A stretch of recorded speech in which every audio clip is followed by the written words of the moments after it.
우리 옆에 분하고 인사합시다. 평강의 주님이 오십니다. 우리 주님의 오심을 기다리는 대림절 네 번째 조가 켜졌습니다. 이번 주에 우리 기다리던 성탄절이 있습니다. 오늘 우리가 본 이사야의 말씀을 통해서 하나님이 그렇게 말씀하십니다. 내가 택한 사람을 보라. 이제 성탄과 연만연시가 바로 다가옵니다. 그런데 그런 모습들을 많이 보죠. 예전 같으면 사람들의 얼굴에 화색이 돌고 또 연말 행사로 많이 바쁠 텐데 요즘은 어쩐지 그렇지는 못한 것 같습니다. 그래서 오늘 말씀을 보면 예수님도 오늘날과 같이 어지럽고 혼란스러운 상황 속에서 이 땅에 오신 것을 볼 수가 있습니다. 여러분도 살아가면서 또 연말에 마음 어수선하시죠? 앉아 계신 여러분의 모습을 보니까 연말인데도 대부분 어두운 옷을 입으셨네요. 그런 제안을 한번 해보고 싶습니다. 이번 우리 성탄절에는요, 좀 알록달록한 옷을 입고 예배드릴 수 있었으면 좋겠습니다. 물론 날씨가 추워서이기도 하지만 우리의 마음이 그렇게 어둡지 않을까요? 우리의 마음도 상당히 추운 때를 보내고 있습니다. 전 세계적으로 보면 러시아와 우크라이나 전쟁이 끊이지 않고 진행되고요. 중동에도 그렇고요. 가까운 아시아에도 태국과 캄보디아가 또 우리나라에도 이와 같은 전운이 감돌지는 않을까 우려하는 분들도 사실 적지 않습니다. 더욱이 요즘은 유튜브라고 하는 여러 매체를 통해서 사실과 허위를 분간하기 어려운 이야기들이 우리들을 끊임없이 접하고 있습니다. 끊임없이 재생산되는 이야기들이 오히려 나라를 분열로 이끌어가는 듯한 마음도 듭니다. 평화롭지 않은 시간을 보내고 나라 걱정이 참 많은 때인 건 사실입니다. 말 그대로 위기의 시대를 우리는 살아갑니다. 어떻게 하면 이런 어려운 위기를 잘 극복하고 다시 이전과 같이 잘 살고 평화의 나라를 세워갈 수 있을까? 우리는 지금 이러한 문제를 놓고 사실 깊은 실험에 빠져 있습니다. 또한 이런 상황 속에서 신앙을 가진 우리는 어떤 삶을 살아야 되는지, 어떻게 행동해야 하는지 많은 그리스도인들이 걱정하고 있습니다. 오늘날의 위기 상황에 대해서 교회가 무엇인가를 말해주면 좋겠다고 말씀하시는 분도 적지 않습니다. 제가 여러분에게 무슨 말씀을 드릴까요? 어떤 말씀을 드리면 여러분이 위로를 받으실 수 있을까요? 많은 분이 오늘날을 매우 위중한 시기라고 생각하지만 사실 예수님이 오실 그 당시에도 비슷한 문제들이 참 많이 있었습니다. 또한 여러 가지 생각과 사상들이 충돌하고 있었던 그런 때였습니다. 예수님이 오셨을 때는 유다가 로마의 통치하에 식민 생활을 하고 있었습니다. 그때는 로마의 디베리오 황제가 세상을 다스렸고 본디오 빌라도가 유대 총독으로 치리하고 헤롯이 갈릴리의 본붕왕으로 다스리는 그런 때입니다. 예수님이 태어나실 때 예수님은 아주 잘 사는 나라에 시민권을 가진 채 태어나지는 않으셨습니다. 예수님이 나신 자리는 어찌 보면 평안한 상태의 자리도 아닌 듯 싶습니다. 어렵고 힘들었던 역사적 상황 속에 예수님이 이 땅에 오심을 볼 수가 있습니다. 그런데 예수님이 이 땅에 오셨을 당시를 보면요, 사람들은 각기 다른 삶의 방향과 대답을 가지고 살아갑니다. 예수님이 살던 유대 지역에는 많은 백성들 사이에는 여러 가지 정치, 종교적인 견해를 가진 사람들이 다양하게 존재했습니다. 그들은 모두 유대 민족이 어려운 역사적 상황 속에서 어떻게 살아야 가장 지혜로운지를 나름 서로 각기 다른 대답을 갖고 있었습니다. 그리고 자신들의 답을 서로 강하게 주장했었는데요. 당시의 대표적인 부류를 네 부류를 성경에서 보겠습니다. 첫 번째 부류는요, 바리새인이라고 하는 사람들이 있었습니다. 바리새인은요, 정치적인 문제, 사회적인 문제, 세상의 모든 문제를 해결하기 위해서는 이스라엘의 모든 민족들이 종교성을 회복해야 된다고 주장한 사람이 바리새인입니다. 이스라엘 백성이 하나님의 백성다운 거룩한 백성이 되어야 된다는 생각입니다. 맞는 것 같은데 아멘이 없네요. 그렇죠, 맞죠? 바리새인이 이렇게 얘기해서 아마도 대답을 안 하시는지 모르겠어요. 근데 바리새인이 갖고 있는 생각 참 좋습니다. 그리고 이 바리새인들 거룩성을 회복할 때만 하나님께서 이스라엘을 번성케 해줄 거라는 확신을 누구보다도 가졌던 사람들이 바리새인입니다. 그런 그 거룩성을 회복하기 위해서 유대의 모든 전승과 율법을 철저히 지킬 것을 강조했습니다. 안식일을 지키고 거룩하지 못한 것들과 접촉을 금했습니다. 모든 절기를 바르게 지키는 삶을 살아야 됨을 강조했습니다. 여러분, 바리새인 지금 주장한 거 잘못된 것 하나 찾으셨습니까? 하나도 없습니다. 정말로 바릅니다. 근데요, 한국말은 끝까지 들어야 되죠. 그러나 그 바리새인들의 모습은 이중적이었습니다. 겉으로는 율법과 전승을 잘 지켜야 된다고 말했지만 그들의 속은 그렇지 않았습니다. 거룩한 모습을 하며 거리에서는 큰 소리로 기도했지만 그들의 마음속은 텅 비어 있었습니다. 하나님을 만날 거룩이 그들의 마음속에는 솔직히 없었습니다. 그들은 도리어 이중적인 틀을 가지고 다른 사람들을 비난하기에 급급했습니다. 저 사람을 보며 거룩하지 못하다고 비난했고 이 사람을 보며 안식일을 지키지 않는다고 비난했습니다. 자기 자신만 신앙을 잘 지키는 양, 자신을 드러내는 사람이 되고 말았습니다. 예수님은 그런 사람들을 강하게 질타하셨죠. 그래서 앞부분까지 보면 바리새인이 참 멋있습니다. 그런데 주님 앞에, 예수님 앞에 바리새인들은 늘 혼났습니다. 이런 모습 때문에요. 이런 사람들은 항상 있었고 오늘날에도 여전히 존재합니다. 자기 신앙의 틀 안에 갇힌 채 다른 사람의 신앙을 비난하는 사람 아직도 있습니다. 마치 자신만 신앙생활을 잘하고 있는 양 자랑하고 교만한 모양을 보이는 이들이죠. 이런 사람들이 바리새인들과 같은 사람이라고 볼 수 있는데 당시에 가장 중요한 부류 중에 한 사람이었습니다. 두 번째 부류가 있습니다. 사두개인이라고 하는 부류입니다. 사두개인이라는 말은요, 다윗 시대의 대제사장이었던 사독에게서 유래된 말로 학자들은 이야기합니다. 그러니까 성전을 중심으로 한 제사장 그룹이라고 하면 될 것 같습니다. 당시 제사장들은 로마 시대의 귀족에 속한 귀족 계급에 굳이 얘기하면 속한 사람들입니다. 이들은 로마 정부와 참 우호적인 태도를 보이면서 기득권을 누리는 현실주의자들입니다. 그들은 내세의 보응이나 심판을 부정합니다. 심지어 부활도 믿지 않습니다. 참 놀랍죠. 모세오경 외에는 어떤 경전도 인정하지 않았습니다. 다른 모든 것들을 윤리적인 의미로만 받아들였습니다. 그들은 당시 종교, 정치, 경제적인 주도권을 누리면서 살아가는 한마디로 사회의 기득권 세력이었습니다. 오늘날에도 이와 비슷한 사람들 있죠. 지극히 현실적이어서 어떤 정치 상황 속에서도 자신의 이득만을 챙기려 하는 사람들 있습니다. 역사의식 없는 것 같습니다. 나라 사랑, 백성 사랑 없는 것 같습니다. 어떤 상황과 처지에서든지 그저 자신의 안위만을 생각하는 사람을 사두개인과 같은 이라고 이야기하고 싶습니다. 당시에 세 번째 부류가 있었습니다. 에세네파라고 하는 사람들입니다. 세상을 떠나서 수도원에 은둔 생활을 하는 사람들입니다. 세속에 뒤섞여 살기를 거부하고 육체노동과 금욕생활을 하면서 종말과 하나님 심판만을 기다리고 세상을 저주하며 살아가는 사람을 에세네파라고 이야기합니다.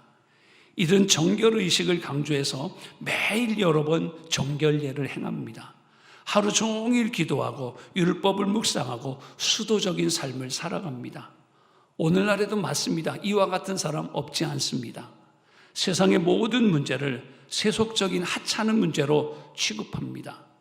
이들은 세상의 일과 결별하고 오직 자기 신앙생활에만 전념하는 사람입니다. 어떤 정치적인 문제나 사회적인 문제에도 관심은 없습니다. 오직 자기의 마음의 평안함과 구원에만 관심을 가지고 자기 중심적으로 살아가는 사람이라고 이야기하겠습니다. 네 번째 부류가 당시에 있었습니다. 열심당입니다. 제롯이라고도 이야기합니다. 열심당원은 주전 6세기경에 로마가 시행한 호적 명령에 반발해서 세워진, 어찌 보면 요즘 표현으로 하면 애국 무장 독립단체라고 하면 될 것 같습니다. 민족적 우월주의와 선민사상을 근간으로 해서 로마로부터 나라의 해방을 목표로 살아가는 애국 독립투사 부류입니다. 이들은 종교적인 색채는 가지고 있었지만 다분히 정치적인 색채가 더 강한 사람들입니다. 로마에 불복종하는 운동을 벌였고요. 또 시카리라고 하는 그런 단검을 언제나 품고 다녔어요. 그래서 이들을 칼을 품은 사람들이라고 부르기도 했습니다. 로마와 타협하거나 협력하는 이들을 우리로 얘기하면 암살하는 일을 기꺼이 했습니다. 그들은 신앙을 가지고 있었지만 그들에게 신앙은 애국과 하나였습니다. 애국이 그들의 신앙이었습니다. 그래서 우리가 사도 바울 되기 전에 사울을 열심당원이라고도 얘기합니다. 오늘날에도 이런 부류의 사람 있습니다. 특별히 신앙을 애국과 관련해서 이해하고 나라를 위하는 일에 모든 것을 던지는 분들 계십니다. 나라의 독립과 번영이 그들에게 강력한 신앙의 동기입니다. 그 사람들이 열심당과 같은 사람이라고 표현할 수 있겠습니다. 2000년 전에 이와 같이 다양한 입장에 있는 사람들이 서로 생각을 견주하며 자신의 입지를 강조하며 어찌 보면 뒤엉켜 투쟁하고 있는 사회가 예수님이 이 땅에 오셨던 그때의 사회입니다. 사람들은 각기 다른 삶을 주장하지만 하나님은요, 그런데 이미 하나님이 기뻐하시는 사람의 모습을 우리에게 말씀해 주셨습니다.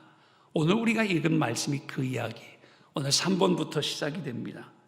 자, 그러면요, 하나님의 선택은 누구였을까요? 하나님은 어떤 부류의 사람의 손을 들어주셨을까요? 자세하게 시간을 할애하면서 지금 네 부류를 앞에 설명을 드렸습니다.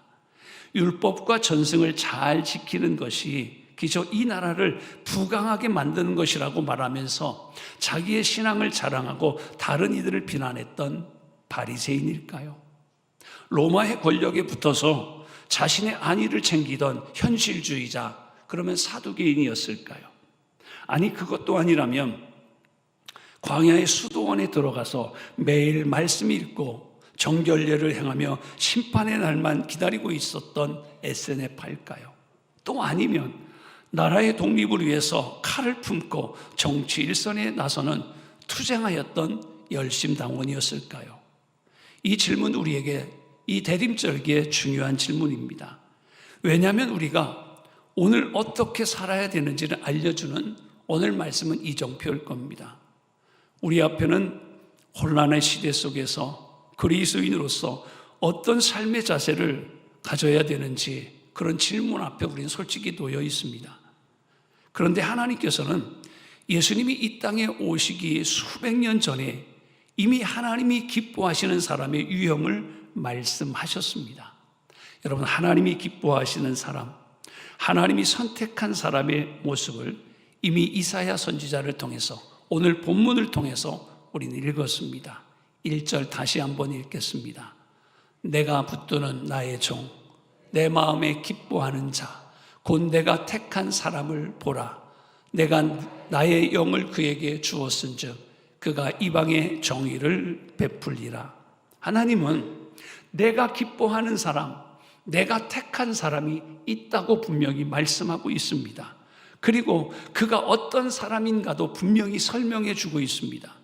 하나님이 기뻐하는 사람, 오늘 1절에 보니까 정의를 베푼다라고 이야기했습니다.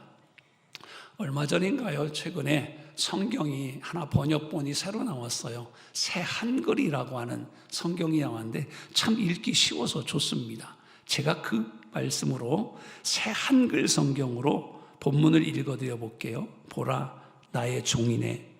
내가 그를 붙들고 있네. 내가 골라 뽑은 사람이지. 내 마음에 들어. 내가 내 영을 그 위에 두겠어. 그가 정의를 민족들에게 이룰 것이다. 이렇게 번역합니다. 하나님이 내 마음에 든대요. 하나님이 내가 택한 사람이라고 말씀하십니다. 하나님이 선택하신 사람이 있다는 거예요. 이럴 땐 마음으로 좀 속으로는 생각해야 돼요. 그 사람이 누구? 나가 뭐야? 자기 이름 불러. 그 사람이 누구? 자기 이름 좀 한번 자신 있게 불러봐요. 혜성이 이렇게요. 자, 제가 여쭤볼게요. 하나님이 내 마음에 들어. 내가 택한 사람이 있어. 누구? 그래요, 맞아요. 하나님이 선택하신 사람이 있대요. 하나님께서 택하신 사람이 누구일까요? 두 번째 질문하니까 또 잊어버리네. 그는 정의를 위해 일하는 사람이라고 이야기합니다. 이 사람이 누구인지 신약 성경이 우리에게 분명히 이야기하고 있는데요. 마태복음 12장 18절부터 20절인데 읽지는 않을게요. 앞부분만 보라, 내가 택한 종 곧 내 마음에 기뻐하는 바 내가 사랑하는 자로다. 내가 내 영을 그에게 줄 터이니 그가 심판을 이방에 알게 하리라. 금방 우리가 읽을 말씀이에요. 오늘 이사야서 우리 42장 1절에서 4절이 마태복음 12장 18절로 20절 똑같습니다. 이 말씀은 오늘 본문 말씀인 이 이사야서 42장을 인용한 말씀이거든요. 이 말씀은 하나님의 선택받은 사람, 하나님의 마음에 든든한 사람이 바로 누구라고요? 예수 그리스도라고 하는 사실을 우리에게 증언합니다. 그러면요, 하나님께서 기뻐하신 예수님의 모습은 이 땅에 잠잠히 하나님의 뜻을 이루며 정의를 세우는 삶이었습니다. 그런데 정의를 행하는 모습, 하나님의 마음에 든 예수님의 모습은 그럼 어떤 모습이었을까요? 예수님은 제도를 고치거나 악인들을 심판하는 것으로 또는 어떤 정권이나 왕을 세우는 것으로 정의를 세우는 모습을 보여주지 않으셨습니다. 하나님이 기뻐하시는 예수님의 모습은 보면요, 병자들을 고치는 모습에서 보여집니다. 손이 마른 사람과 수많은 병자를 고쳐주시는 그 자리에서 성경은 이렇게 얘기합니다. 하나님께서 말씀하셨던 이사야의 예언이 이루어졌다고요. 그가 정의를 베풀고 있다고요. 이렇게 성경은 이야기합니다. 이 지점에서 우리가 생각하고 있는 정의와 하나님의 정의가 서로 다르다는 게 깨달아집니다. 그런 의미에서 우리 절절히 한번 볼 텐데요. 1절 보면 참 중요합니다. 내가 나의 영을 그에게 주었은즉 그가 이방의 정의를 베풀리라. 하나님께서 원하시는 정의는요, 하나님의 영을 통해서 알게 된 사람만이 행할 수 있다는 거예요. 하나님께서 그들에게 영을 주셨으니 그가 정의를 베풀 것이다. 인간이 생각하는, 우리가 말하는 그 정의가 아니라는 거예요. 어떤 제도적이나 법적 정의도 아니라는 거예요. 여러분, 여기서 이야기하는 정의는 뭐예요? 하나님의 뜻이 이루어지는 것이 정의입니다. 하나님의 뜻을 이루는 정의, 그 지점에 예수님의 사역이 계시잖아요. 하나님의 정의는 어떤 정의일까요? 죄인인 우리를 위해서 예수님 자신이 스스로를 십자가를 지셨습니다. 그렇게 우리가 얻게 된 하나님과 우리 사이의 평화입니다. 희생을 통해서 얻은 정의입니다. 다른 이를 죽이거나 물리쳐서 얻은 정의가 아니라 어떤 사법적인 체계를 만들어서 확보한 그런 눌러서 받은 정의가 아니라 예수님 자신의 희생, 자신의 죽음으로 얻은 정의입니다. 두 번째는 2절을 볼까요? 그는 외치지 아니하며 목소리를 높이지 아니하며 그 소리를 거리에 들리게 하지 아니하며, 하나님이 택한 자 예수 그리스도가 보여주시는 삶의 모습은 소리를 높이지 않았다고 했어요. 떠들썩하지 않았습니다. 자랑하지 않습니다. 교만하지 않습니다. 하나님의 택하심을 받은 사람은 목소리를 높이지 않습니다. 도리어 희생합니다. 비난하지 않습니다. 도리어 용서합니다. 저주하지 않습니다. 도리어 사랑합니다. 선동하지 않습니다. 억울하다고 항변하지도 않습니다. 이것이 하나님의 선택받은 사람의 모습입니다. 하나님의 마음에 드는 사람은 자기를 희생합니다. 세 번째는요, 3절입니다. 상한 갈대를 꺾지 아니하며 꺼져가는 등불을 끄지 아니하고 진실로 정의를 시행할 것이라고요. 우리는 누군가가 넘어지면 일으켜 세우기보다 다시 일어나지 못하도록 질밟는 모습들을 보게 됩니다. 정치도 그렇고요, 사회도 그렇고요, 기업 문화도 그렇고요, 이런 일들을 우리는 종종 보게 됩니다. 상한 갈대는 이미 기울어진 운명입니다. 꺼져가는 등불 그렇습니다. 그러나 하나님은 상한 갈대 꺾지 않습니다. 꺼져가는 등불 끄지 않습니다. 하나님의 정의는 살리는 것이고 일으켜 세우는 것입니다. 예수님이 수많은 병자를 고쳐주신 이유가 여기 있잖아요. 주님은 상한 갈대를 꺾지 않고 꺼져가는 등불 끄지 않습니다. 병자들 고쳐주십니다. 억울한 이들의 항변을 들어주십니다. 그들을 구원하십니다. 연약한 이들을 살려내고 구원하십니다. 주님이 펼치시는 정의, 살리는 정의입니다. 마지막 네 번째는요, 4절입니다. 그는 쇠하지 아니하며 낙담하지 아니하고 세상에 정의를 세우기에 이르니 섬들이 그 교훈을 앙망하리라. 주님은 어렵다고 포기하고 낙담하지도 않았습니다. 꾸준하게 그 길을 갔습니다. 자기 희생의 길, 자기를 내주는 길을 끊임없이 담대히 가셨습니다. 자신을 내어줌으로 진정한 정의를 이루었습니다. 말하지 않고 소리 높이지 않고 상한 갈대를 꺾지 않고 꺼져가는 등불도 끄지 않고 일괄되게 낙담하지 않고 세상에 정의를 추구하셨습니다. 이것이 하나님께서 택한 사람, 내 마음에 들어 라고 평가받는 사람의 모습입니다. 우리가 어떻게 살아야 될지 주시는 귀한 말씀이기도 합니다. 오늘 주님의 모습을 소개하기 전에 하나님이 택한 사람 누굽니까? 우리 스스로의 이름을 불렀습니다. 맞아요. 하나님께서 택한 사람, 하나님이 내 마음에 들어라고 평가받는 우리 모두가 되기를 간절히 축원합니다. 마지막 결론을 내려보겠습니다. 다섯 번째, 이 혼란스러운 세상 속에서 하나님은 예수님을 가리키며 우리를 부르시는 줄 믿습니다. 이 대림절기, 오늘 우리 대림절기의 마지막 주일입니다. 우리의 왕으로 오실 주님을 기다리는 절기입니다. 우리의 왕은 어떤 모습일까요? 우리를 이끌어 주시는 지도자, 우리의 모델은 어떤 분이십니까? 우리가 따라야 될 모습은 아기 예수로 오신 연약한 모습 안에 있습니다. 그리고 30년을 이 땅에서 사람들과 끊임없이 함께 하셨던 모습 속에서 드러나고 있습니다. 연약하고 병든 자를 고쳐주셨던 모습 속에 예수 그리스도의 진정한 왕의 모습이 담겨 있습니다. 사진 몇 장을, 한 5장을 순서대로 보여드리면서 오늘 말씀의 결론을 내리고 끝내려고 합니다. 첫 번째 사진, 프랑스에 있는 프랑스 골마르라고 하는 지역에 있는 미술관입니다. 원래는 예배당이었는데 미술관으로 바뀌어지는데요. 운터린덴이라는 미술관입니다. 그런데 이 미술관이 참 유명한 이유가 있습니다. 이 미술관에는요, 교회를 개조해서 미술관으로 사용했는데 그림이 있습니다. 어떤 그림이냐면 이런 그림이 있습니다. 큰 제단화가 그려져 있습니다. 이 제단화의 이름을 이젠하임이라고 부릅니다. 예수님이 십자가에 달리신 그런 장면의 성화죠. 굉장히 자세하고 리얼하게 그려져 있는 그림인데요.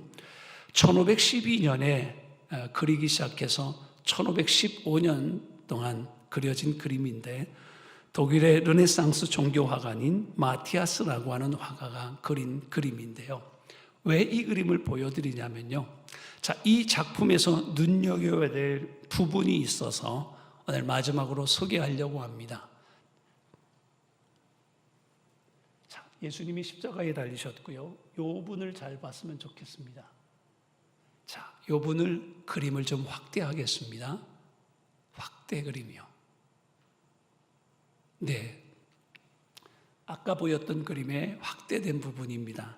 자, 이 그림에 나와 있는 예수님이 십자가에 달려 계시고요. 그 옆에 서 있는 사람이 손에 뭐를 들고 손가락으로 가르칩니다. 이 사람은 세례 요한입니다. 세례 요한을 이 작가는 그렸습니다.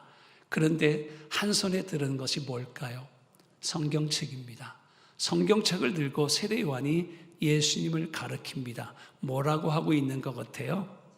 네, 눈치가 빠르실 것 같아요. 성경이 말하고 있는 그분이 예수야 라고 지금 요한은 이야기하는 거예요. 그런데 여러분, 이 그림에 보면 더 확대를 못했는데요. 여기 보면 글씨가 써 있습니다. 그렇죠? 글씨가 써 있는데 이 글씨는 이렇게 써 있습니다. 그는 흥하여야 되겠고 나는 쇠하여야 하리라 라는 문구입니다. 이제 예수님의 모습, 첫 번째 모습으로 그냥 띄워주세요. 자, 예수님의 모습 봅시다. 예수님의 모습, 예수님과 같은 삶의 모습이 세례 요한은 흥해야 된다고 이야기하고 있습니다. 근데 마지막 사진입니다. 예수님의 십자가에 달린 사진을 굉장히 클로즈업 했습니다. 여러분, 세례 요한이 가르치는 예수님의 모습은 어떻습니까? 여러분, 수많은 예수님이 십자가에 달린 성화를 보셨지만 이렇게 가까이 들여다보신 적은 없었을 것입니다. 그런데 오늘 이 화가, 마티아스가 그린 이 그림의 예수님의 모습은 너무나 흉합니다. 허물과 가시로 가득한 온몸입니다. 더럽고 흉하고 고통스럽게 십자가에 달린 예수님의 참혹한 모습을 그려냈습니다. 저는 이 그림을 이렇게 우연스럽게 봤는데요. 그러면서 혼자 제 생각입니다. 오늘 제목으로다가 이 그림의 제목을 좀 바꾸고 싶습니다. 우리 교우들끼리 이젠하임이라고 이야기하지만 오늘 우리가 읽은 말씀대로 내가 붙드는 나의 종, 내 마음에 기뻐하는 자, 곧 내가 택한 사람이라는 제목으로 바꾸면 어떨까요? 오늘 같은 혼탁한 세상에서 우리는 정말로 어떻게 살아야 됩니까? 그렇죠? 우리의 질문에 하나님은 손가락으로 십자가에 달리신 예수님을 가리킵니다. 요한이 가리키고 있지만 하나님께서 손가락으로 십자가에 달린 예수를 보면서 뭐라고요? 내가 택한 사람을 보라.